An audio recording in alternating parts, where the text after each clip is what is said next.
Hello, xin chào tất cả các bạn. Hôm nay thì cô và chúng mình sẽ đọc về một phần bài đọc về những con vật và màu sắc của con vật đó đi kèm nhé. Alright, bird, bird, a bird, a bird. I see a yellow bird, yellow bird.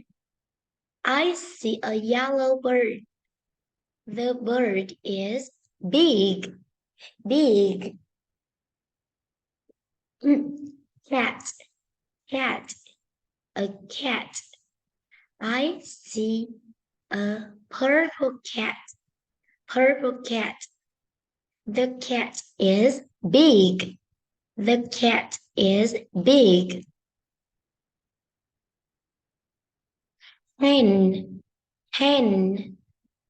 A hen. A hen. I see an orange hen. Orange hen. Orange hen. An orange hen. An orange hen. I see an orange hen.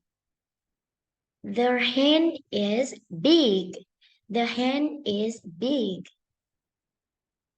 Rooster. A rooster. I see a rooster. The rooster is big. The rooster is big. All right. And now for today, we are finished and we can say goodbye.